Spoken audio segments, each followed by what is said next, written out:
தயவுசெய்து உட்காருங்க.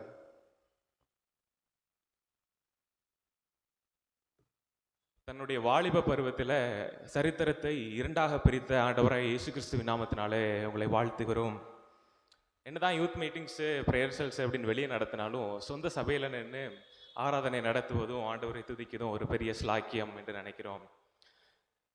உங்கள் எல்லாருக்குமே எங்களை ரொம்ப நல்லா தெரியும் நினைக்கிறேன். சின்ன வயசில் ட்ரௌசர் போட்டுட்டு இங்கே திருவசனம் சொல்கிற நாட்கள்லேருந்து எங்கள் எல்லாரையும் பார்த்துருப்பீங்க.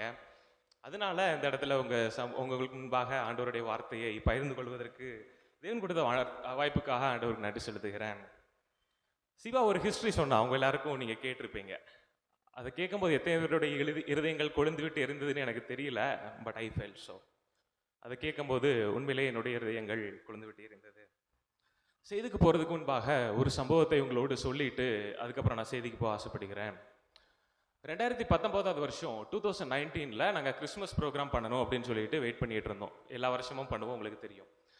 அப்போ பண்ணும்போது 2019 வருஷத்தில் ஒரு சில சண்டைகள் நடந்துட்டு இருந்துச்சு, ஒரு சில பிரச்சனைகள் நடந்துட்டு இருந்துச்சு. உங்களுக்கு ஞாபகம் இருக்கும்னு நினைக்கிறோம். சண்டையை கொஞ்ச நேரம் பார்த்துட்டு இருந்தோம். அப்புறம் கொஞ்ச நேரம் உள்ளே வந்துட்டோம், சர்ச்சுக்குள்ளே வந்துட்டு இதே இடத்துல நம்ம ஜோம் பண்ணலாமே அப்படின்னு சொல்லிட்டு முழங்கால் போட்டோம். We started praying and we ended up in tears. நாங்கள் ஜோம் பண்ண ஆரம்பித்தோம். முடிக்கும் போது எல்லாரும் கண்ணீரோடு அந்த இடத்துல முடித்தோம். சாம் தான் ஜோம் பண்ணான்னு நினைக்கிறேன். அது மட்டும் இல்லை, அது போக நெடுக்கவே எப்போல்லாம் நாங்கள் கூடி ஜோம் பண்ணுறோமோ அப்போல்லாம் ஆண்டவர் எங்களை பாரப்படுத்தி கொண்டே இருக்கிறாரு 2 விஷயத்துக்கு. ஒன்று அபவுட் யூத், வாலிபர்களை குறித்த ஒரு பாரத்தை ஆண்டவர் அவ்வப்போது எங்களை கொடுத்துட்டே இருக்கிறாரு. கண்ணீரோடு ஜோம் பண்ணியிருக்கோம். 2வது சர்ச், சபைகளை குறித்ததான பாரத்தை ஆண்டவருக்கு எங்களுக்கு பகிர்ந்து கொண்டாரு. அதுக்காக ஜோம் பண்ணிட்டு இருக்கிறோம். அதனால் இந்த 2 காரியங்களையும் சேர்த்து உங்களோடு தேவனுடைய வார்த்தையை பகிர்ந்து கொள்ள நான் ஆசைப்படுகிறேன். சர்ச் அண்ட் யூத், வாலிபர்களை ஆசீர்வதிப்பதில் சபையின் பங்கு என்ன? சரி, வாலிபர்கள் சொன்னா உங்களுக்கு எந்த வசனம் ஞாபகம் வருது? Okay, good. வேற? ஓகே, வேற? எல்லாமே கரெக்டான வசனங்கள். இன்னொரு வசனம் இருக்கும், வாலிபர்கள் பலவான் கையில் உள்ள அம்புகளுக்கு ஒப்பாயிருப்பார்கள். அதே மாதிரி இன்னும் வசனம் இருக்கும், கடைசி நாட்களில் மாம்சமான யார் மேலும் நான் ஆவியை ஊற்றுவேன். அப்போ என்ன ஆகும்? உங்கள் வாலிபர்கள் தரிசனங்களையும் மூப்பர்கள் சொப்பனங்களையும். ஃபர்ஸ்ட் வாலிபர்கள், அப்புறம் தான் மூப்பர்கள். இப்படி தான் வேதம் யூத்துக்குள்ள இம்பார்ட்டன்ஸ் கொடுக்குது. அதே மாதிரி அநேக தலைவர்கள் வாலிபர்களை குறித்து நிறையா சொல்லியிருக்காங்க. இன்றைய இளைஞர்கள் நாளைய தலைவர்கள். இப்படி நிறைய நம்ம கேட்டுட்டு இருந்தாலும் உண்மையிலேயே இந்த ஜெனரேஷன் வாலிபர்கள் அப்படி இருக்கிறாங்களா அப்படின்னு கேட்டா என்ன சொல்லுவீங்க? அப்படி பலவான் உள்ள கைக்கு உள்ள அன்பா இன்னைக்கு எல்லா வாலிபர்கள் இருக்கிறாங்களான்னு கேட்டா என்ன சொல்லுவீங்க நீங்க? ஆமாவா? நிச்சயமா இல்லை. ஏன்னு நான் சொல்றேன்.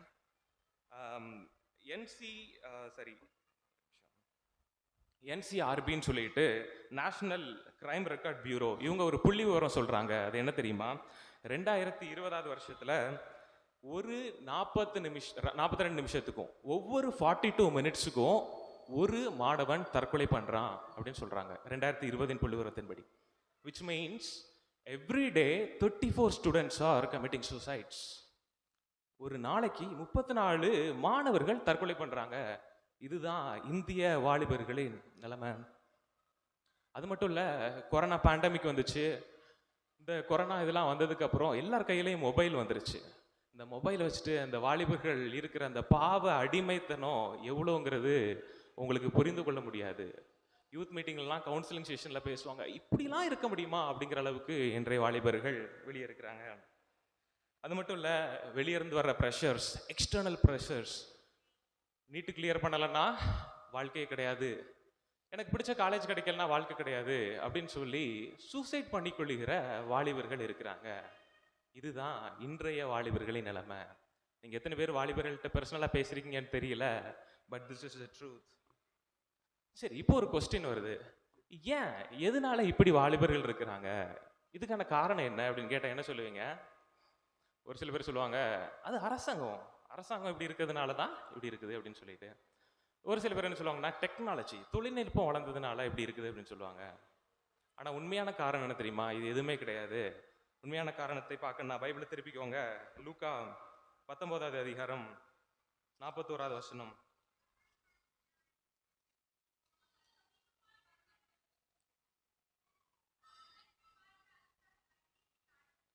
ஓகே, போதும், தேங்க்ஸ். அவர் சமீபாய் வந்தபோது நகரத்தை பார்த்து கண்ணீர் விட்டு அழுது அப்படின்னு இருக்கு. இயேசு கிறிஸ்து ஒரு பெரிய நகரத்தை பார்க்கிறாரு, அவர் கண்ணீர் விட்டு அழுறாரு. என்னடா இப்படி இருக்கிறாங்க, இந்த நகரம் இப்படி இருக்குதேன்னு சொல்லிட்டு கண்ணீர் விட்டு அழுறாரு.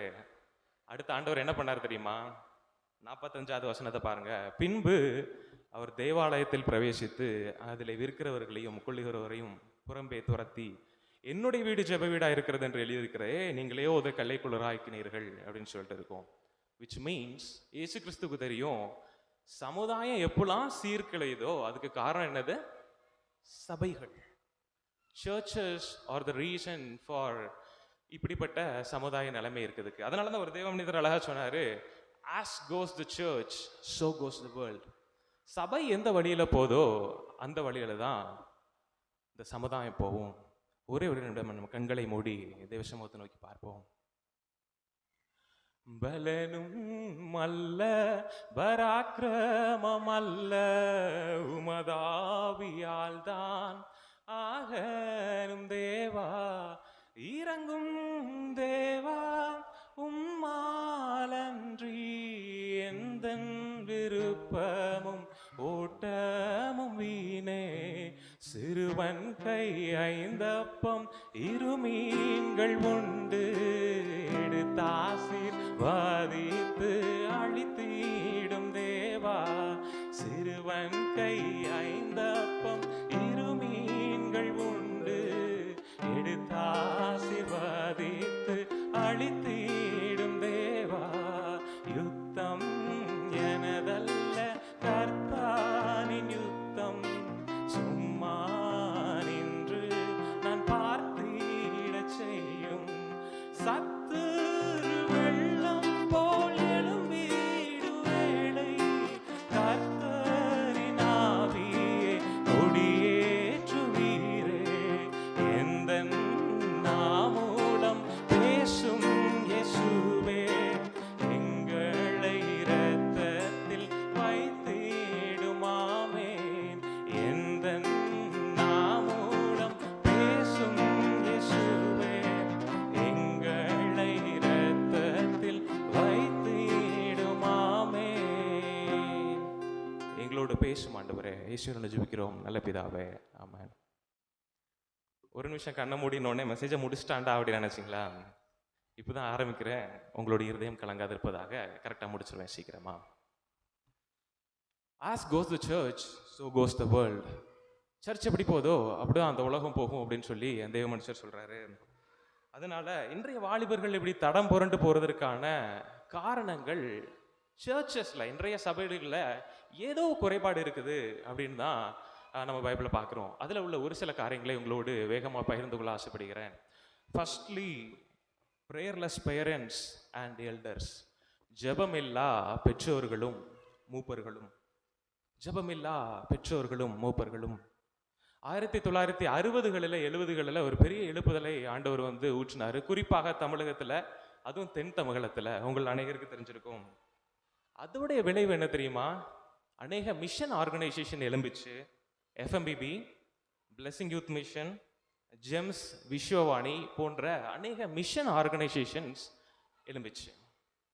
அதுக்கு ஆண்டவர் நிறைய தேவ மனிதர்களை பயன்படுத்தினார். அதில் அநேகர் வாலிபர்கள். குறிப்பாக சாம் கமலேசன், பிரதர் சாம் கமலேசன். அவர் எந்த ஆர்கனைசேஷனுடைய லீடர்? FMBB. குட். அதே போல அகஸ்டின் ஜெபகுமார், உங்களுக்கு தெரிஞ்சிருக்கும், GEMS. R Stanley, brother R Stanley, BYM, ஆசீர்வாத இளைஞர் இயக்கம். இப்படி அநேகரை ஆண்டவர் எழுப்பினாரு. இவங்க எல்லாரும் வாலிப பருவத்தில் பெரிய பெரிய காரியங்களை செஞ்சாங்க. நீங்கள் எத்தனை பேர் சர்ச் ஹிஸ்ட்ரி, ரிவைவல் ஹிஸ்ட்ரி பார்த்துருக்கேன்னு தெரில. அசாதாரணமான காரியங்களை ஆண்டவர் இவங்க மூலமாக செஞ்சார். 25 வயசில் ஒரு நேஷனல் யூத் மிஷன் ஆர்கனைசேஷனை ஆரம்பித்தாங்க அவங்க. இப்படி இந்த தலைவர்களுடைய வாழ்க்கையெல்லாம் நீங்கள் படித்து பார்த்தீங்கன்னா ஒரு விஷயம் பொதுவாக இருந்ததை நான் அப்சர்வ் பண்ணேன். அது என்ன தெரியுமா? They had praying parents. ஜெபிக்கிற பெற்றோர் அவங்களுக்கு இருந்தாங்க. சாம் கமலேசன், பிரதர் சாம் கமலேசன் அழகா அவருடைய சாட்சியில் சொல்லியிருந்தாரு. எங்கள் அம்மா சொன்னாங்க, சின்ன வயசுலேயே நான் உன்னை ஊழியத்துக்கு ஒப்பு கொடுத்துட்டேன்டா அப்படின்னு எனக்காக ஜோம் பண்ணிக்கிட்டே இருந்தாங்க. ஒரு நாள் ஆண்டவர் என்னை சந்திச்சார், நான் முழு நேரமாக ஊழியத்துக்கு போயிட்டேன் அப்படின்னு சொல்லிட்டு. பிரதர் ஸ்டான்லி அவருடைய சாட்சியில் சொல்கிறாரு, எங்கள் அம்மா நைட்டு 1 மணிக்கு நான் முழிச்சு பார்க்கும்போது, ஸ்கூல் படிக்கும்போது முழிச்சு பார்த்தா 1 மணிக்கு அழுது ஜோம் பண்ணிட்டு இருப்பாங்க. என்னம்மா என்னாச்சுன்னு கேட்டால், இல்லைடா நான் உனக்காகவும் உன் தம்பியோட ரட்சிப்புக்காகவும் ஜோம் பண்ணிட்டு இருக்கேன், தேவனுடைய கரத்தில் நீங்கள் பயன்படுத்தப்படணும்னு ஜோம் பண்ணிட்டு இருக்கேன் அப்படின்னு அவங்க அம்மா சொல்லுவாங்களாம்.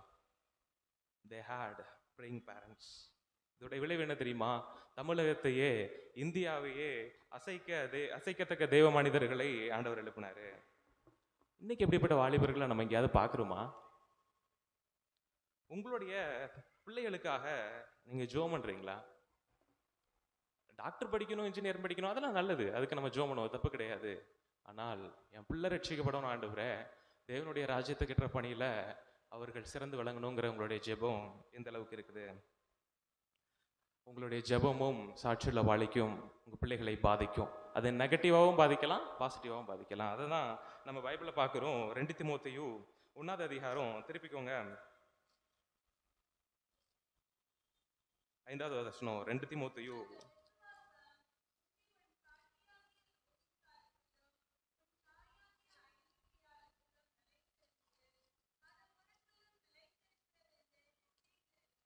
பவுல் அழகா அந்த தீமோத்தேயை பார்த்து சொல்றாரு, அந்த விசுவாசம் பாட்டிகிட்ட இருந்துச்சு, அப்புறம் உங்க அம்மாட்ட இருந்துச்சு, இப்போ உனக்குள்ள இருக்குது அப்படின்னு சொல்லிட்டு. உங்களுக்கு புரியுதா அந்த கனெக்ட்? இப்படிதான் வரும் அந்த விசுவாசம், அப்படியே கேஸ்கேட் ஆகும். உங்களோட பிள்ளைகளுக்காக ஜெபியுங்கள், சண்டே கிளாஸ் யூத் மீட்டிங்க்கெலாம் அவங்கள அனுப்புங்க. ஒரு வசனம் எனக்கு ரொம்ப பிடிக்கும், யோவான்ல இருக்கும், என் பிள்ளைகள் சத்தியத்திலே நடக்கிறார்கள் என்று கேள்விப்படுகிற சந்தோஷத்தை பார்க்கிலும் அதிகமான சந்தோஷம் வேற எதுவுமே கிடையாது. அப்படிப்பட்டவர்களாய் நம்மளுடைய பிள்ளைகளை ஆண்டவர் மாற்றுவாராக. பெற்றோர் மட்டும் கிடையாது, மூப்பர்கள், சர்ச்சில் உள்ள எல்டர்ஸோடைய பங்கு இதில் ரொம்ப முக்கியம். வாலிபர்களுக்காக ஜெபிக்கிற அந்த மூப்பர்கள், அது ரொம்ப முக்கியம். அந்த பையன் தெரியலன்னு இப்படி பண்ணிட்டு இருக்கிறான், இந்த பொண்ணு இப்படி பண்ணிட்டு இருக்கிறா அப்படின்னு குறை சொல்லுவது எல்லாத்தையும் தவிர்த்துட்டு அவங்களுக்காக ஜெபிக்கிற மூப்பர்களை ஆண்டவர் தேடுகிறார். இந்த வருஷத்துல ஜனவரி, எனக்கு டேட் ஞாபகம் இல்லை, 10ஆம் தேதி நினைக்கிறேன், காலையில் 6 மணிக்கு ஒரு நியூஸ் வந்துச்சு, ஒரு ஷாக்கிங் நியூஸ். என்ன அப்படின்னா, டேவிட் அங்கிள் இறந்துட்டாரு அப்படின்னு சொல்லி ஒரு நியூஸ் வந்துச்சு. எங்கள் ஃபெலோஷிப்பில் ஒரு அங்கிள், நாங்கள் அண்ணன் தான் கூப்பிடுவோம் அவரை, அவர் இறந்து போயிட்டாரு அப்படின்னு சொல்லிட்டு நியூஸ் வந்துச்சு. எங்களாருக்கு ரொம்ப ஷாக்கு, என்னடா அப்படின்னு சொல்லிட்டு ஷாக்கிங்காக பார்த்துட்டு இருந்தோம். அங்கே அடக்க ஆராதனை நடந்துட்டு இருக்குது, அடக்க ஆராதனைக்கு எல்லாரும் வந்திருக்கிறாங்க. அப்போ அவருடைய பையன் வந்தாங்க, அவருக்கு ஒரு 30 வயசுக்கு மேலே இருக்கும். அந்த அண்ணன் வந்து, ஆழ்கடலே சமுத்திரமே தேவனை துதியுங்கள், அலை அலையாய் ஊழியர்கள் எழும்பினார் துதியுங்கள், தூதர்களே முன்னோடிகளை துதியுங்கள், பரலோகத்தை இந்தியர் நிரப்பிடுவார் துதியுங்கள் அப்படின்னு சொல்லி பாட்டு பாடினாரு. எல்லாரும் பார்த்து, என்னடா இங்கே வந்து இந்த பாட்டை பாடிட்டு இருக்காரு அப்படின்னு சொல்லிட்டு. அவர் முடிக்கும்போது என்ன சொன்னார் தெரியுமா? ஏன் இந்த பாட்டை பாடினேன்னா அதில் ஒரு காரணம் இருக்குது. எங்கள் அப்பா 12 மணி ஆனால் அது அவங்களுடைய ப்ரேயர் டைம், 12 மணிக்கு ஜோமனை போயிடுவாங்க, மிஷினரிஸ்க்காக, வாலிபர்களுக்காக ஜோமனம் போதெல்லாம் இந்த பாட்டை பாடுவாங்க, பரலோகத்தை இந்தியர்கள் நிரப்புவார் துதியுங்கள் அப்படின்னு சொல்லிட்டு. He was a praying man. அந்த அங்கிள் ஒரு ஜெபிக்கிற ஒரு மனுஷன். எங்கள் எல்லாரையும், பசங்களுக்கெல்லாம் நிறைய பேருக்கு தெரியும் அவரை, எங்கிட்டலாம் வந்து பேசுவார், தம்பி நல்லா பண்ணுங்க, நான் ஜோம் பண்ணுறேன், நல்லா பண்ணுங்க அப்படின்னு சொல்லுவார். அவர் இறக்குறதுக்கு ஒரு 2 மாதத்துக்கு முன்னாடி என்கிட்ட ஃபோனில் பேசினார். ஸ்டான்லி, ஹலோவில் மெசேஜ் உங்களுக்கு போட்டிருக்கிறாங்களாம் கேள்விப்பட்டேன். ஹலோங்கிறது ஒரு யூத் கேம்ப், அதில் ஒரு 1000 1200 பேர் வருவாங்க, அதில் மெசேஜ் கொடுக்குறீங்களாம் கேள்விப்பட்டேன், நல்லா பண்ணுங்க நான் ஜோம் பண்ணிக்கிறேன் அப்படின்னு சொன்னார். நல்லா பண்ணுங்க நான் ஜோம் பண்ணிக்கிறேன். அதுதான் அவர் பேசின கடைசி வார்த்தை. அதுக்கப்புறம் நான் அவர் கேட்கல. He is no more. அவர் இறந்து போயிட்டாரு. ஆனால் அவர் சொன்ன அந்த வார்த்தைகள் இன்னும் எனக்கு ஞாபகம் இருக்குது. ஸ்டான்லி நான் ஜோம் பண்ணிக்கிறேன், நீ ப்ரேயர் நல்லா பண்ணுங்க அப்படின்னு சொன்னார். அன்னைக்கு கூட யோசிச்சுட்டு இருந்தேன், டேவிட் அண்ணன் இருந்திருந்த அந்த இடத்துல நல்லா இருக்கும்ல அப்படின்னு சொல்லிட்டு. அவருடைய வாழ்க்கை ஜெபம் எங்களை பாதித்தது. அவருக்கு 60 வயசுக்கு மேலே இருக்கும், அவருடைய வயசில் பாதி கூட எனக்கு இல்லை, பட் இம்பேக்டட் அவர் லைஃப்ஸ். ஜெபிக்கிறீங்களா? உங்களுடைய வாலிபர்களுக்காக, சபையில் உள்ள வாலிபர்களுக்காக ஜெபியுங்கள். 2வது, செகண்ட்லி, ஏன் வந்து இந்த வாலிபர்கள் இப்படி தடம் புரண்டு இருக்கிறாங்க அப்படின்னா, பர்டன்லெஸ் டீச்சர்ஸ், பாரம் இல்லாத ஆசிரியர்கள். சிவா ரொம்ப அழகா சொன்னா, எனக்கு ஒரு டீச்சர் எப்படி சுவிசேஷம் சொல்லதுனால தான் நான் இங்கே முன்னாடி வந்து நிற்கிறேன் அப்படின்னு சொல்லிட்டு. ஒரு புள்ளி விவரம் என்ன தெரியுமா சொல்லுது? 25 வயசுக்கு குறைவா உள்ளவர்கள்ல 20ல் 19 பேர் இயேசு கிறிஸ்துவை ஏற்றுக்கொள்கிறார்களாம். புரியுதா? 25 ஏஜுக்கு குரூப்புக்கு கீழே இருக்கிறவங்கள 95% of the people they're accepting Christ. ஆனால் அதே இது 25லேருந்து 30 வயசு போயிருச்சுன்னா 1000ல் ஒருத்தர் ஏற்றுக்கொள்கிறார்களாம். 35 வயசுல இருந்து 40 வயசுக்குள்ள 50,000த்துல ஒருவர் தான் ஏற்றுக்கொள்கிறார்களாம்.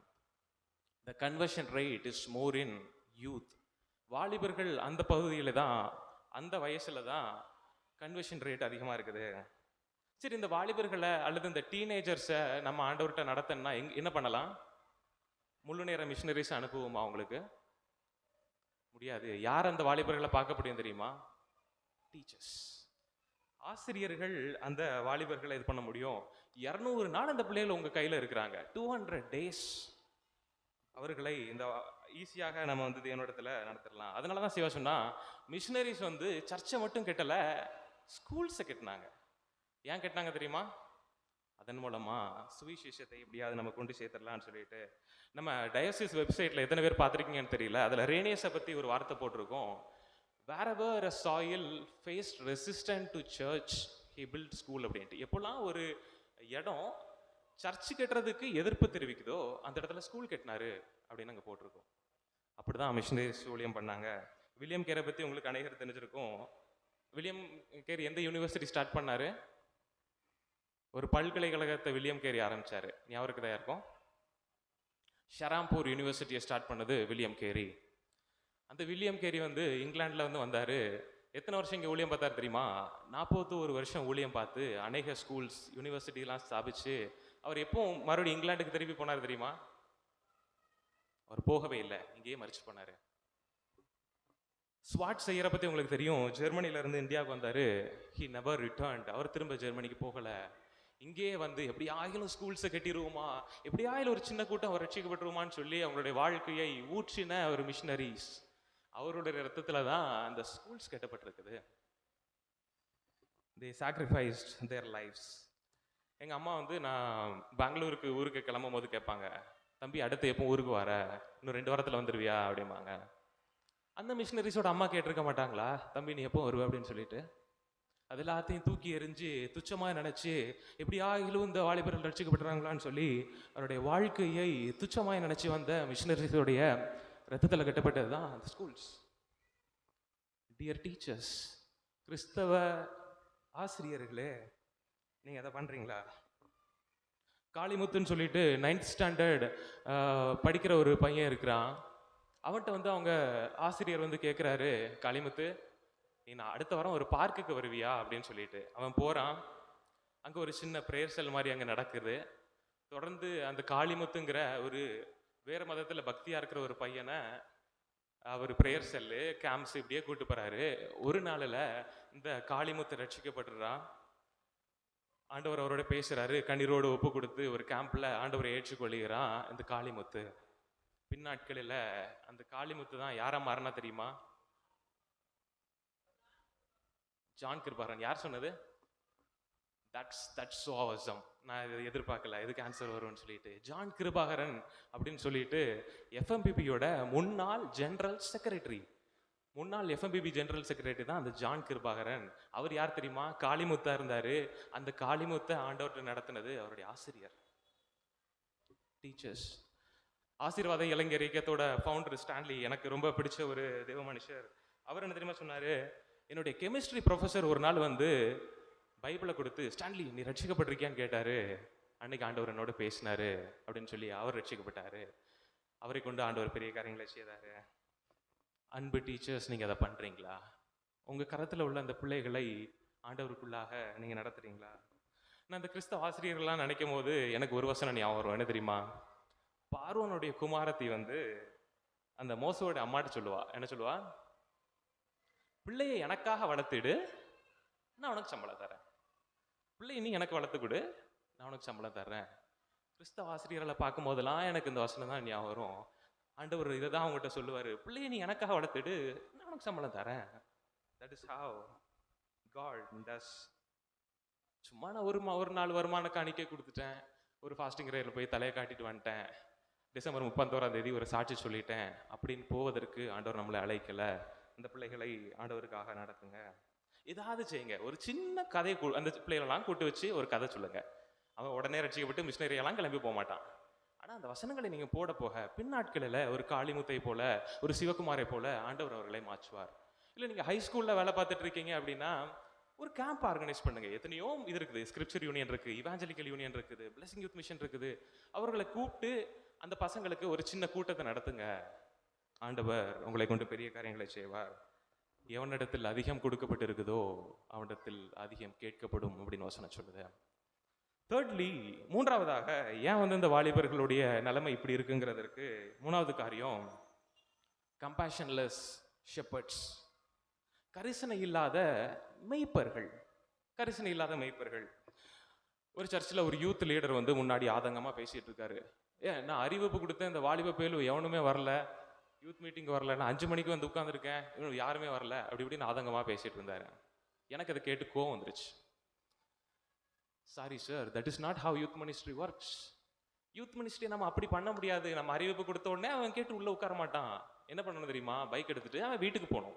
அவன்கிட்ட போயிட்டு, தம்பி கொஞ்சம் வாரியா அப்படின்னு கூப்பிடணும். வரமாட்டான். சரிடா நம்ம ஸ்நாக்ஸ் சாப்பிட போவோம்னு சொல்லிட்டு அவனை எங்கேயாவது கூப்பிட்டு போகணும். அப்புறம் அவன்கிட்ட கொஞ்சம் பேசணும். அவனோட தோளில் கை போட்டு நம்ம போகணும். நம்மை அவனோடு அடையாளப்படுத்தணும். இப்படிலாம் பண்ணும்போது கொஞ்சம் கொஞ்சமாக அவன் பிரேசலுக்கு வருவான். கொஞ்சம் கொஞ்சமாக வசனத்தை கேட்பான். ஆண்டவர் அவனுடைய வாழ்க்கையை மாற்றுவார். அதே பையன் 3 வருஷம் கழிச்சு யார் பிரேசலுக்கு வரமாட்டேன்னு சொன்ன அதே பையன் என்ன பண்ணுவான் தெரியுமா? அவன் வீடு வீடாக போய் பசங்களை கூப்பிட போவான். இதுதான் யூத் மினிஸ்ட்ரியோட success. This is how youth ministry works. சும்மா அதிகாரத்தை வச்சு நம்ம ஊழியம் பண்ண முடியாது. சும்மா நான் அறிவிப்பு கொடுத்துட்டேங்கிறதுக்காக ஊழியம் பண்ண முடியாது. கரிசனை இல்லாத மெய்ப்பர்கள். அதை தான் பவுல் 1 கொரிந்தியர் 4வது அதிகாரத்தில் 15வது வசனத்தில் சொல்றாரு. 1 கொரிந்தியர் 4:15, கிறிஸ்துவுக்குள் 10,000 உபாத்தியர்கள் இருந்தாலும் தகப்பன்மார் அநேகர் இல்லையே. உபாத்தியர் நிறைய பேர் இருக்காங்க, இன்ஸ்ட்ரக்டர்ஸ் இப்படி பண்ணு அப்படி பண்ணுன்னு சொல்றவங்க இருக்கிறாங்க. ஆனா தகப்பன்மார் இல்லையே. அந்த வாலிபர்களோடு தோல் மேல கையை போட்டு தகப்பன் இருதயத்தோடு அவங்களை நடத்துகிறதற்கு ஆள் இல்லையே. இதுதான் இன்றைய வாலிப ஊழியத்தின் சவால். டியர் யங் பீப்புள், அன்பு வாலிப தம்பிமார் தங்கச்சிகள், உங்களுடைய ஸ்கூலில் அல்லது காலேஜில் ப்ரேயர் செல்ல தயவு செய்து ஆரம்பிங்க. அங்கே உள்ள வாலிபர்களோடு நீங்கள் பேசி தோளில் கையை போட்டு அவர்களுக்கு தகப்பன் இருதயம் உள்ள ஒரு ஷெப்பர்டாய் மேய்ப்பராய் நீங்கள் இருங்க. ஆண்டவர் உங்களை கொண்டு பெரிய காரியங்களை செய்வார். ஃபோர்த்லி, 4வது, ஏன் இந்த வாலிபர்கள் தடம் புரண்டு போகிறாங்க? ஸ்கிரிப்சர்லெஸ் செர்மன்ஸ். சத்தியமில்லா செய்திகள் அல்லது வேதமில்லா பிரசங்கங்கள். ஏற்கனவே யூத் கொஞ்சம் பேர் தான் வர்றாங்க. அந்த கொஞ்சம் பேரையும் ஒரு பெரிய கூட்டம் பிடிச்சிட்டு போயிருது. அது யார் தெரியுமா? துருபதேசக்காரர்கள். தவறான உபதேசத்தை பண்ணுகிற நட்சத்திர பிரசங்கியார். யூடியூப்லாம் நீங்க நிறைய பேரை பார்த்துருப்பீங்க. இவங்க என்ன பண்ணுவாங்க தெரியுமா? they preach prosperity gospel.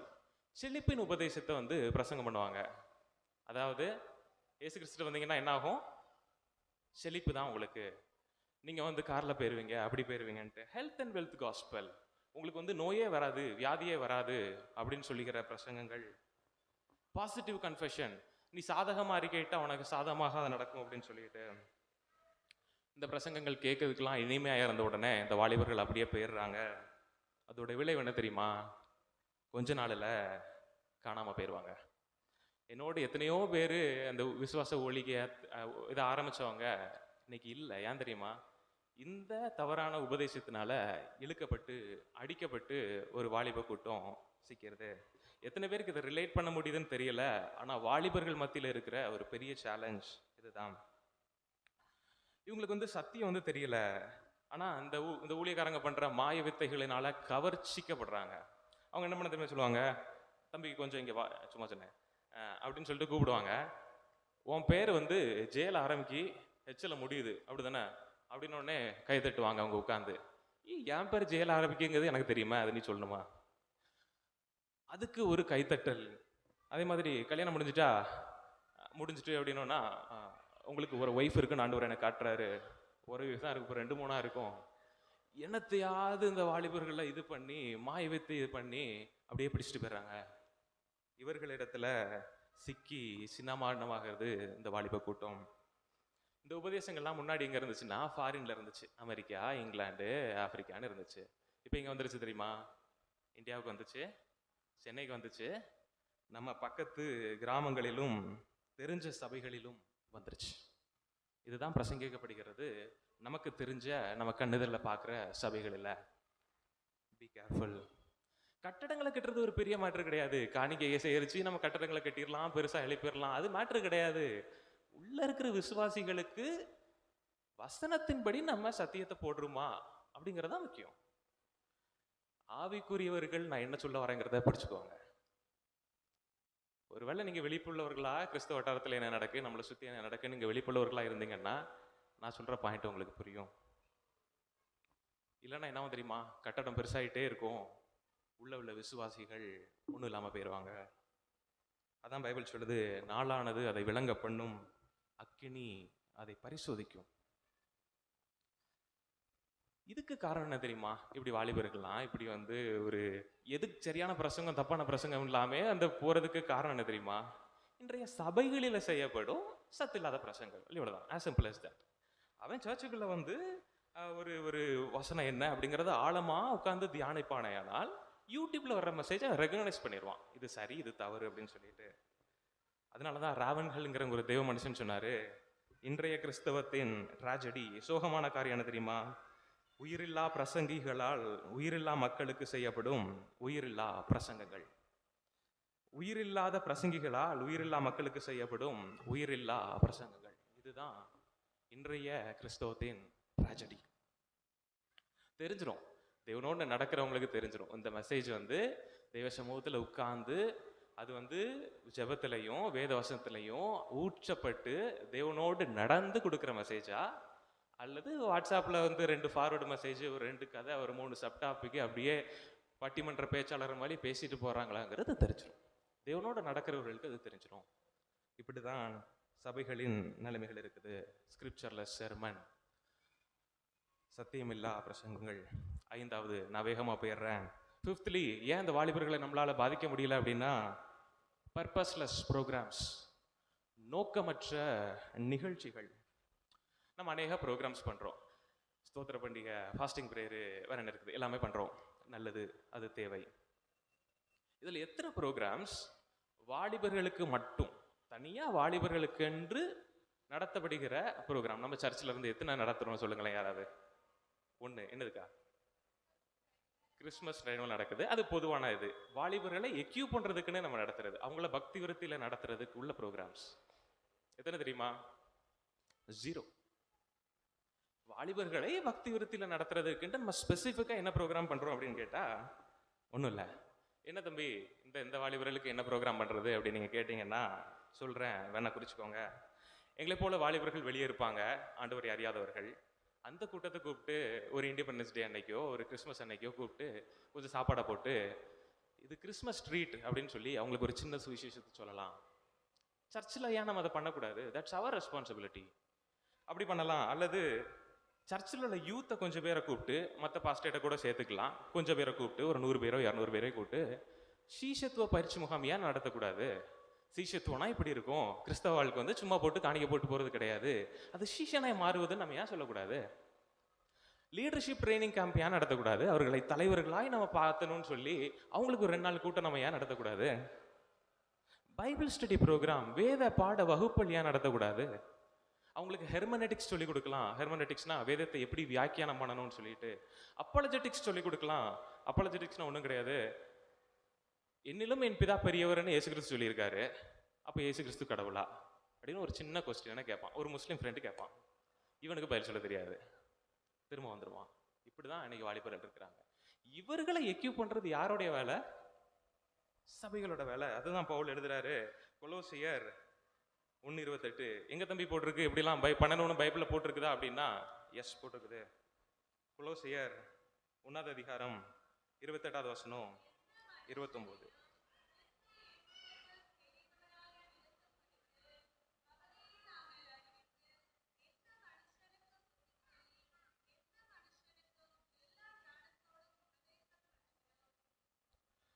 எந்த மனுஷனையும் கிறிஸ்து இயேசுக்குள் தேறினவனாக நிறுத்தும்படிக்கு நாங்கள் அவரை அறிவிக்கிறோம். 29வது வசனத்தில் சொல்றாரு, என்னில வல்லமையாய் கிரியை நடப்பிக்கிற அவருடைய பலத்தின்படி போராடி பிரயாசப்படுகிறேன். இங்கிலீஷ் பைபிள் எப்படி இருக்குன்னா, ஐ ஸ்ட்ரைவ் அண்ட் ஐ லேபர்.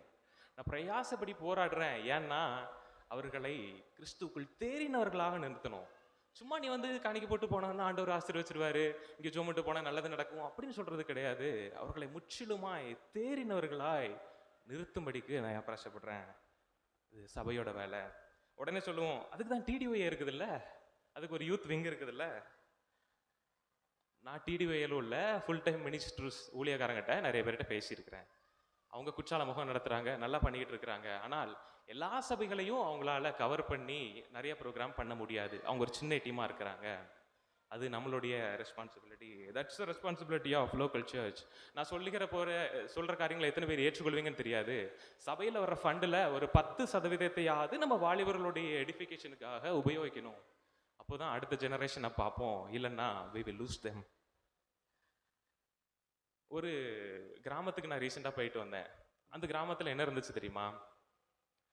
இந்த ஓரத்தில் ஒரு ரேக் இருந்துச்சு. அதில் அநேக புக்ஸ் அடுக்கி வச்சுருந்தாங்க, நல்ல ஸ்பிரிச்சுவல் புக்ஸ். எனக்கு பார்த்தோன்னே ரொம்ப ஆச்சரியமாக இருந்துச்சு. இந்த கிராமத்தில் எப்படியாவது வந்து பசங்க படிக்கிறோன்னு சொல்லி புக்ஸ் அடுக்கி வச்சுருந்தாங்க. அவங்களே காசை போட்டு யாருக்கு வேணுமோ நீங்கள் இந்த புக்கை எடுத்து படிச்சுட்டு திரும்பி வந்துடலாம் அப்படின்னு சொல்லிட்டு. நம்ம ஏன் அதை பண்ணக்கூடாது? எத்தனை நாள் வந்து நம்ம அந்த டெக்கரேஷன் லைட்ஸையும் மற்ற பெஞ்சையும் மட்டுமே வாங்கிட்டு போயிட்டு இருப்போம். Why not books? நம்ம பண்ணலாம், ஆனால் பண்ண மாட்டிருக்கிறோம். இன்னும் 5 வருஷம் கழிச்சு அல்லது 10 வருஷம் கழிச்சு ஒரு வாலிப பையன்கிட்ட போய், தம்பி சுவிசேஷ ஊழியனா என்னன்னு கேட்டாங்க. என்ன சொல்லுவாங்க தெரியுமா? குற்றாலத்துக்கு போயிட்டு ஜோம் பண்ணிட்டு குளிச்சுட்டு வருவதான் சுவிசேஷ ஊழியம் அப்படிமா. அவன்கிட்ட போயிட்டு, இல்லைப்பா நாங்கள் வார வாரம் சர்ச்சுக்கு போய் ஹாஸ்பிட்டலுக்கு போய் ஊழியம் பண்ணுவோம், கிராமத்துக்கு போய் சுவிசேஷம் பண்ணுவோம் எங்கள் காலத்தில், அதுதான் சுவிசேஷ ஊழியம் சொன்னால் அவன் சரிப்பான். அது அவனுக்கு அந்நிய காரியமாக தெரியும். he has not seen that. அவங்களாம் அதை பார்க்கல. பர்பஸ்லெஸ் ப்ரோக்ராம்ஸ், நோக்கமற்ற நிகழ்ச்சிகள். பூர்வ பாதைகளுக்கு திரும்பும்படி ஆண்டவர் நம்மளை அழைக்கிறார். பூர்வ பாதைகள்னு சொன்னோன்னு எனக்கு ஞாபகம் வருது. ஒரே ஒரு எக்ஸாம்பிளை மட்டும் சொல்கிறேன். விபிஎஸ் நடக்கும்போது அந்த சின்ன பிள்ளைகள், குட்டி குட்டி பிள்ளைகள், நானும் அப்போ விபிஎஸ் படிச்சுட்டு இருந்தேன்.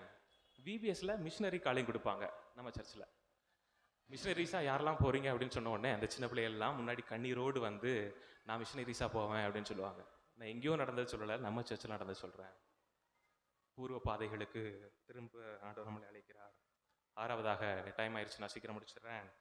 எதனால நம்ம இந்த வாலிபர்களை தாக்கத்தை ஏற்படுத்த முடியலைன்னா, விஷன்லெஸ் லீடர்ஸ், தரிசனமில்லா தலைவர்கள். எந்த சபையாக இருக்கட்டும், அது ஆர்சியாக இருக்கட்டும், ஏஜியாக இருக்கட்டும், சிஎஸ்ஐ, பெந்தெகோஸ்தே, எதை எடுத்தாலும் பிரச்சனை என்ன தெரியுமா? தலைவர்களுக்கு பஞ்சம் இல்லை, எல்லாரும் ஒரு பொசிஷன் ஆக்குவே பண்ணிடுறாங்க. ஆனால் தரிசனமில்லா தலைவர்கள், அதான் பிரச்சனை. தலைவர்கள் இருக்கிறாங்க, அவங்களுக்கு தரிசனம் இல்லை. அதான் பைபிள் சொல்லுது, தரிசனமில்லா இடத்துல ஜனங்கள் சீர்கெட்டு போவார்கள். நேரம் இல்லாததுனால நான் எடுத்து வாசிக்கலை. ஆனால் நம்ம பாடத்தில், வேத பாடத்தில் வாசித்தோம். அப்போஸ்தலர் 6:1-5 வரை என்ன இருக்குன்னா, ஒரு பிரச்சனை வருது ஆதி சபையில். அதாவது பந்தி விசாரணை பண்ணுறது யாரு அப்படிங்கிற பிரச்சனை வருது. அப்போ அப்போஸ்தலர் என்ன சொல்கிறாங்கன்னா, எப்பா நாங்கள் வந்து ஜோம் பண்ணுவோம், வேதத்தை போதிப்போம், சும்மா அந்த அட்மினிஸ்ட்ரேட்டிவ் ஒர்க், நிர்வாக இதெல்லாம் நாங்கள் பண்ண மாட்டோம் அப்படின்னு சொல்லி அதை பார்க்கறதுக்காக ஒரு சில பேரை எழுப்புறாங்க. 7 பேர். யாரெல்லாம் அது? பிலிப்பு, ஸ்தேவான். பரிசுத்த ஆவியினால் நிரம்பின ஒரு 7 பேரை எழுப்புறாங்க. அந்த 7 பேர் என்ன பண்ணுறாங்க தெரியுமா? அந்த 7 பேர் வேறு யாரும் கிடையாது, நம்ம லாங்குவேஜில் சொல்ல போனால் கமிட்டி மெம்பர்ஸ், இவ்வளோதான். அதாவது ஊழியம் பண்ணுறதுக்கு இல்லை, நிர்வாகம் பண்ணுறதுக்குன்னு சொல்லி அவங்கள போடுறாங்க. இந்த கமிட்டி மெம்பர்ஸ் என்ன பண்ணாங்க தெரியுமா? அதில் முதல் ஆள் தான் ஸ்தேவான். அவன் சுவிசேஷம் சொல்ல போனால் இரத்த சாட்சியை மறித்தான். The first martyr of church history is not bishop or apostle but a committee member. முதல் இரத்த சாட்சி ஒரு பிஷப்போ அப்போஸ்தலரோ கிடையாது, ஒரு கமிட்டி மெம்பர் ஸ்தேவான். அந்த ஸ்டாண்டர்டில் தான் அவங்க இருந்தாங்க. 2வது ஆள் பிலிப்பு. அவன் என்ன பண்ணுறான்?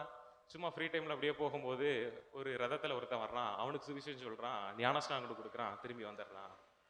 இப்படிப்பட்ட ஒரு தரிசனங்களோடு இருந்தவர்கள் தான் அந்த காலத்தில் இருந்தாங்க. இதோட விளைவு என்ன தெரியுமா? இதை மட்டும் பைபிளில் பார்த்துடலாம். அப்போஸ்தலர் 6ஆம் அதிகாரம் 7வது வசனம், 167வது பக்கம்.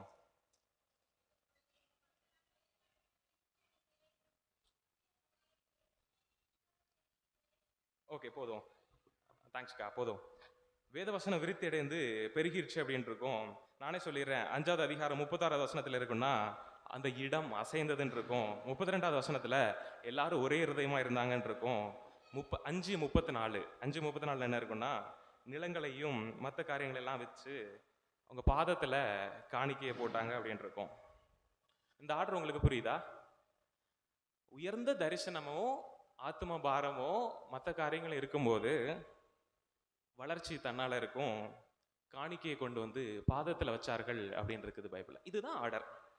ஆத்ம காரியங்களை ஆத்ம நன்மைகளை நம்ம போடும்போது அவங்க ரட்சிப்பையும் தெய்வ மகிமையும் பார்க்கும்போது சபை விருத்தி அடையும். காணிக்கையை வித்து கொண்டு வந்து போடுவாங்க அப்படின்னு பைபிள் சொல்லுது. இந்த ஆர்டரை நம்ம மாற்றும் போது தான் பிரச்சனை வரும். இதுதான் பைபிள். நான் வேற எங்கிருந்து பேசல. I am speaking from Bible. சரி, ஒரு சில கேள்விகளோடு முடிக்க ஆசைப்படுறேன். சிஎஸ்ஐ சர்ச் என்னைக்கு உருவாச்சு? தென்னிந்திய திருச்சபையை நம்ம பேசிட்டு இருக்கோம். தெரியல, நாங்கள் வந்ததுலேருந்து கேள்வியாக கேட்டுட்டு இருக்குன்னு நினைக்கிறேன். Please bear with us. தென்னிந்திய திருச்சபை என்னைக்கு உருவாச்சு? யாராவது? 75 years. எந்த தேதியில் ஆரம்பிக்கப்பட்டது தென்னிந்திய திருச்சபை CSI? On which date it was formed? 28. Okay, September 27ஆம் தேதி சொன்னாங்களா? தேங்க்ஸ். செப்டம்பர் 27ஆம் தேதி தென்னிந்திய திருச்சபை உருவாக்கப்பட்டது. 1947. இது என்னை கொண்டாடணும் தெரியுமா?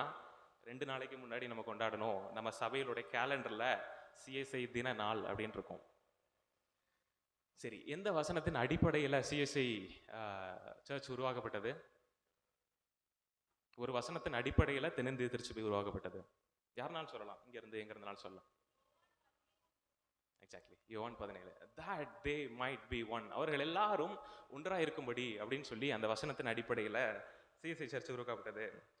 சரி, நம்மளுடைய டயாசிஸோடைய தரிசனம் அல்லது தரிசன அறிக்கை, இந்த தரிசனத்தோட எங்களுடைய திருச்சபை அல்லது டயாசிஸ் செயல்படுது அப்படின்னு யாராவது சொல்ல முடியுமா?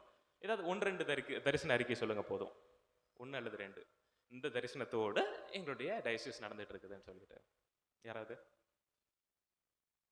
ஓகே, நான் அதனால தான் அந்த ஒரு கேள்வி கேட்டேன். எத்தனை யூத்துக்காக நம்ம ப்ரோக்ராம் நடத்துகிறோன்ட்டு. ஏன் தெரியுமா? விஷன் ஸ்டேட்மெண்ட்டில் ஃபஸ்ட்டு என்ன சொல்லி தெரியுமா? Through church the Christian youth shall be equipped அப்படிங்கிற மாதிரி வரும். சபை மூலமாக கிறிஸ்தவ வாலிபர்கள் பக்தி விருத்தி அடைஞ்சி அப்படின்ட்டு முதல் தரிசன அறிக்கை இதுதான். டயசிஸோட முதல் தரிசன அறிக்கை. அதனால தான் கேட்டேன், எத்தனை ப்ரோக்ராம்ஸ் வாலிபர்களுக்காக நம்ம நடத்துகிறோம். 4வது இதோட முடிச்சிடுறேன் கொஸ்டின்ஸை. சிஎஸ்ஐ புது சுரண்டை சபைக்கென்று நம்மளுடைய தரிசனம் என்ன? 2024 2024 இது எங்களுடைய தரிசனம், இன்னும் 3 வருஷத்துல இது என்னுடைய தரிசனம் அப்படின்னு யாரும் சொல்றவங்க இருக்கீங்களா? தரிசன அறிக்கை. நம்ம 100வது வருஷத்தை 100வது பிரதான பிரதிஷ்ட பண்டிகை கொண்டாட ஆயத்தப்பட்டு இருக்கிறோம். Without knowing the vision, Lord have mercy on us. 7வதும் கடைசியுமாக, 7thly and lastly, ஏன் வாலிபர்களை நம்மளால் தாக்கத்தை ஏற்படுத்த முடியலைன்னா, ஸ்பைன்லெஸ் பிலீவர்ஸ், முதுகில்லா விசுவாசிகள், முதுகெலும்பில்லா விசுவாசிகள். என்னதான் அரசியல் சண்டைகள் அது இதுன்னு எல்லா சபைகளிலும் நடந்து கொண்டிருந்தாலும் ஆண்டவர் அவருக்குண்டு ஒரு சின்ன கூட்டத்தை எப்பவுமே வச்சிருப்பார், எல்லா இடத்துலையும் வச்சிருப்பார். அந்த கூட்டம் வாலிபர்கள் இப்படி இருக்கிற நிலைமையையும் திருச்சபை இப்படி இருக்கிற நிலைமையும் பார்த்து வேதனைப்படும், பாரப்படும். அவங்க ஜோமனை கூட செய்வாங்க. ஆனால் என்ன பண்ண மாட்டாங்க தெரியுமா? அதை மாற்ற முயற்சி எடுக்க மாட்டாங்க. 2 காரணம் அதுக்கு. 1, நமக்கு எதுக்குப்பா வம்பு, நம்ம வேலையை பார்த்துட்டு போயிட்டே இருப்போம். அது சர்ச்சு தானே, நம்ம அதை போய் ஏன் மாற்ற நினைக்கிறோம்? அது வாலிபர்கள் தானே, நம்ம ஏன் அதை மாற்றணும், நமக்கு பிரச்சனை வந்துடும் அப்படின்னு சொல்லிட்டு போவாங்க. 2வது, நம்ம பண்ணி என்ன ஆயிரப்போகுது, நம்ம பண்ணுறதுனால என்னப்பா ஆயிரப்போகுது அப்படின்னு சொல்லி ஒதுங்கி கொள்வார்கள். ஒருவேளை மார்ட்டின் லூதர் அப்படி நினச்சிருந்தா புரொட்டஸ்டன்ட் ரிஃபர்மேஷன் நடந்திருக்காது. சீர்திருத்த திருச்சபை என்று நம்மளை அழைக்கிறோம். அதோட அடிப்படை என்ன தெரியுமா? ரிஃபர்மேஷன், சீர்திருத்தம்.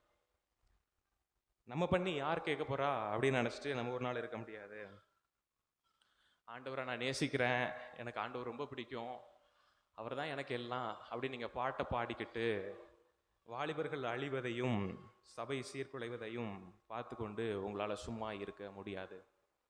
If you really love God, உங்களால் பார்த்துட்டு சும்மா இருக்க முடியாது. ஏன் தெரியுமா? பைபிள் சொல்லுது, தேவன் தன்னுடைய சுயரத்தத்தினால சம்பாதித்த திருச்சபை. என் வீட்டில் யாராவது வந்து செவரை இடிச்சிட்டாங்க, இல்லை நான் ஏதாவது ஆயிடுச்சுன்னா நம்ம என்னெல்லாம் பண்ணுறோம், எங்கெல்லாம் போகிறோம். அதே இது வாலிபர்களோ ஒரு சர்ச்சோ இது பண்ணும்போது அது சர்ச்சு தானே, எனக்கு என்ன. உண்மையிலேயே தேவனை நேசிப்போமானால் அந்த காரியங்களை பார்த்துட்டு உங்களால் இருக்க முடியாது. டூ சம்திங், ஏதாவது பண்ணுங்க. சும்மா அது அப்படி இருக்குது இப்படி இருக்குன்னு சொல்லாமல் ஜோம் பண்ணுங்க. உங்களால் முடிஞ்ச காரியங்களை திரும்பவும் சிவா நிறையா சொன்னான். எனக்கு உண்மையிலே ரொம்ப பிடிச்சிருந்துச்சு. 200 வருஷத்துக்கு முன்னாடி இப்படி தான் நம்ம சபை இருந்தது. அந்த ஆதி நிலைக்கு திரும்புவதற்கு ஸ்டான்லி நான் என்ன முயற்சி எடுக்கிறேன். மற்றவங்களெல்லாம் பார்க்காதீங்க, அது இப்படி இருக்குது அப்படி இருக்குன்னு சொல்லாமல் ஸ்டான்லியா நான் என்ன முயற்சி எடுக்கிறேன், தேவ சபை தேவ மகிமையினால் திரும்பவும் நிரப்பப்படுவதற்கு வாட் கேன் ஐ டூ, நான் என்ன பண்ண முடியும் அப்படிங்கிறத நீங்கள் பண்ணுங்க. கடைசியாக ஒரே ஒரு வார்த்தை சொல்லி முடிக்கிறேன். இந்த ஜெனரேஷனுக்கு, இந்த வாலிபர்களுக்கு 2 காரியங்கள் நடக்கலாம். ஒன்று, they will perish or they will flourish. ஒன்றுமே இல்லாமல் இந்த வாலிப சமுதாயம் அப்படியே அழிஞ்சு போயிடும், அல்லது மீண்டும் தேவ ஆவியினால் நிரப்பப்பட்டு இந்த சபைகள் இந்த வாலிபர்கள் மலருவார்கள். இந்த 2ல் ஏதோ ஒன்று தான் நடக்க போகுது. அது எது அப்படிங்கிறது தீர்மானிக்கிறது நீங்கள் தான். 1960 எங்கள் சுரண்டையில் இப்படி நடந்துச்சு அப்படி நடந்துச்சுன்னு ஒரு யூடியூப் சேனலை நான் பார்த்துட்டு இருந்தேன். அப்போ எனக்கு ஒரு கேள்வி என்ன தெரியுமா வந்துச்சு, எங்கள் பிதாக்கள் எல்லாரும் பார்த்த அந்த தேவ மகிமை எங்கே? எங்கள் சர்ச்சில் அப்படி நடந்துச்சு இப்படிலாம் சொல்கிறாங்களே, எங்கள் பிதாக்கள் பார்த்த அந்த தேவ மகிமை எங்கே? கண்களை மூடி சொல்லலாம், முடிஞ்ச எந்திரிச்சு நின்று கண்களை மூடி. The church that is not the church it ought to be. சபை இருக்கிற வேண்டிய நிலைமையில நிச்சயமாக இல்லை. ஆண்டவரே, திரும்பவும் உங்களுடைய ஜனங்கள் மகிழ்ந்திருக்கும்படி எங்களை உயிர்ப்பிக்க மாட்டீரோ என்று கதறுவதற்கான கட்டாயத்தில் நாம் இருக்கிறோம். ஆண்டவரே, திரும்பவும் இந்த வாலிபர்களை உங்கள் அன்பினால் நிரப்பும்படிக்கு எங்களை சபையை உயிர்ப்பிக்க மாட்டீரோ ஆண்டவரே அப்படின்னு கதறுகிற ஒரு முக்கியமான காலகட்டத்தில் நாம் இருக்கிறோம். ஆண்டவர் இந்த மெசேஜில் உங்களோடு பேசியிருப்பானால் அர்ப்பணிங்க. எத்தனை நாள் இப்படியே நம்ம இருக்க போகிறோம்? திரும்பவும் அந்த தேவ மகிமையினால் சபை நிரப்பப்படுவதை பார்க்கறதற்கு உங்களுக்கு விருப்பம் இல்லையா? ஆண்டவர் உங்களோடு பேசியிருப்பாரானால் கண்களை மூடி இந்த பாடலை நம்ம ஜெபத்தோடு பாடுவோம். ஜெப பாடலாக அருள் ஏராளமாய் பெய்யும், திரும்பவும் இந்த சபையில் தேவனுடைய அருள் மாறி ஊற்றப்படட்டும்னு சொல்லி கண்களை மூடி நம்ம எல்லாரும் பாட போகிறோம். அருள் ஏராளமாய் பெய்யும், உறுதி வாக்கிதுவே, ஆறுதல் தேறுதல் செய்யும், சபையை உயிர்ப்பிக்குமே. அருள் ஏராளம், அருள் அவசியமே, அற்பமாய் சொற்பமாய் அல்ல, திரளாய் பெய்யட்டுமே. அருள் ஏராளமாய் பெய்யும், மேகமந்தாரமுண்டா, காடான நீலத்திலேயும் செழிப்பும் பூரிப்புமா. அருள் ஏராளம், அருள் அவசியமே, அற்பமாய் சொற்பமாய் அல்ல, திரளாய் பெய்யட்டுமே. அருள் ஏராளமாய் பெய்யும், இயேசு வந்தாருளுமே, இங்குள்ள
நிமிஷம் நம்ம அப்படியே கொஞ்ச நேரம் ஜோம் பண்ண போகிறோம். தயவுசெய்து தேவன் நம்மளோட பேசியிருப்பார், அதை உணர்ந்தவர்களாய் நம்ம அப்படியே ஜோம் பண்ணி நம்ம அப்படியே முடிக்கலாம். நம்மளோட இந்திய தேசத்தை கண் முன்னாடி கொண்டு வரலாமா?